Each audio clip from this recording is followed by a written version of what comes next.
The world's largest cathedral is a New York City landmark called St. John the Divine. It was built with funding from the Grand Master of the Masons of the State of New York. Using the art style of the grotesque, this sculpture next to the cathedral features sun worship, bizarre mythical creatures, and the upside-down head of Satan. There is a John Lennon quote that says, "One day the world will live as one." On the western facade of the cathedral, stonemasons have sculpted a chilling depiction of the collapse of the Twin Towers and the destruction of New York City and its landmarks. This scene was created in 1997, 4 years before the destruction of the Twin Towers on 9/11. Other recognizable skyscrapers are the Chrysler Building and the Citigroup Center.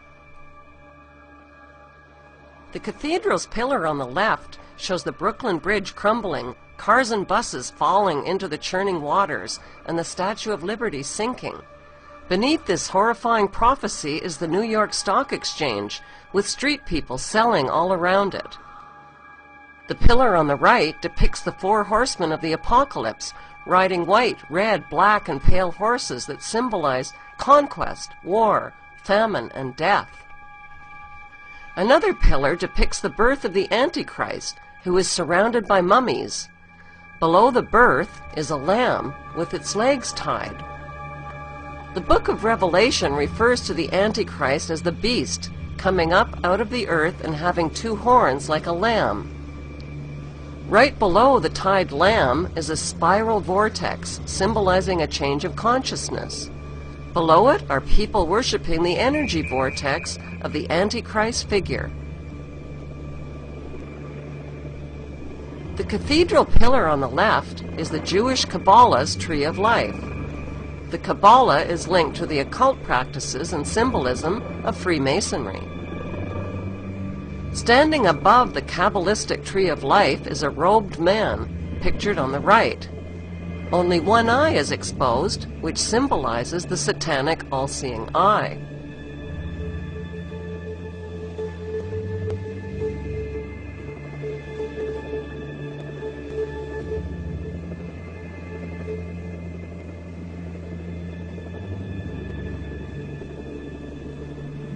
Our second stop in New York City is the United Nations headquarters, which was built in 1945 and financed largely by John D. Rockefeller.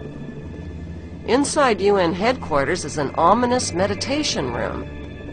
The custodian of the meditation room is Lucis Trust Company. At one time, the Lucis Trust was located at 666 United Nations Plaza and was formerly named Lucifer Publishing Company. The Rockefeller-funded UN meditation room is 33 feet long and 18 feet wide. 18 feet is 6 plus 6 plus 6.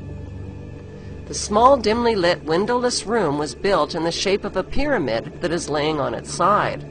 At the center of the room is a 4-foot-high, black, casket-shaped stone slab which weighs 6.5 tons.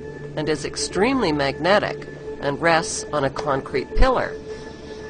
The pillar descends beneath the floor into the bedrock and taps into the Earth's hyperdimensional energies to induce a state of altered consciousness.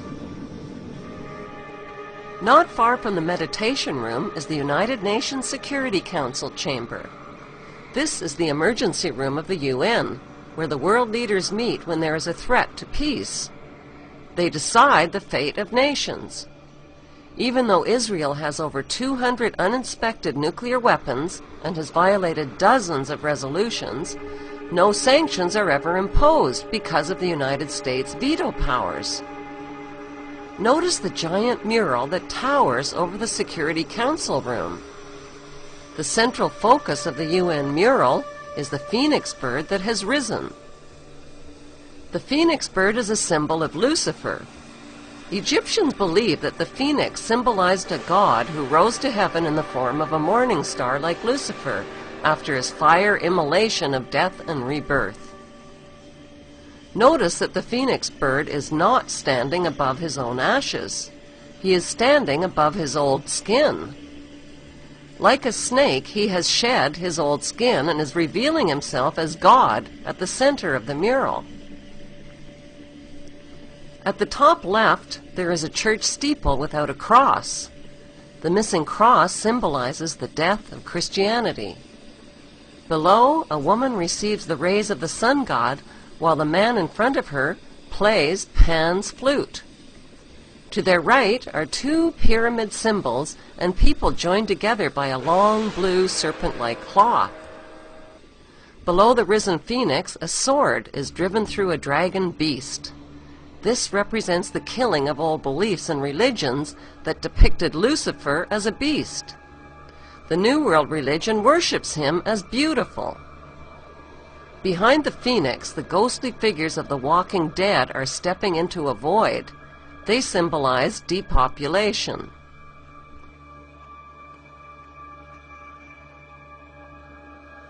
On the right panel, the pale horse from the book of Revelation is the bringer of death to humanity through weapons, hunger, and disease. The man is releasing him. The chained black man represents slavery, while the top panel of the mural shows a technologically advanced white race who control industry, art, and science. In this post-apocalyptic mural, the military man standing on the tail of the beast represents worldwide military power. He tips his helmet to the elite, who are climbing out from underground cities where they safely hid from the apocalypse. In the main oval panel above the phoenix bird, a woman is holding flowers. She is the bride in a wedding ceremony. Who are these newlyweds that are kneeling submissively beneath the serpent in the overhead tree? Could the newlyweds symbolize William and Kate? The serpent in human form is tempting the little girl Eve, who accepts the apple. On the right side of the top panel, a reptilian green creature with scaly skin is dancing with a naked woman while musicians entertain him. The general message of the UN's Phoenix Rising mural is that humanity is stepping into a new Luciferic reality. Beneath this disturbingly prophetic mural, world leaders make global decisions that affect the lives of nearly 7 billion people.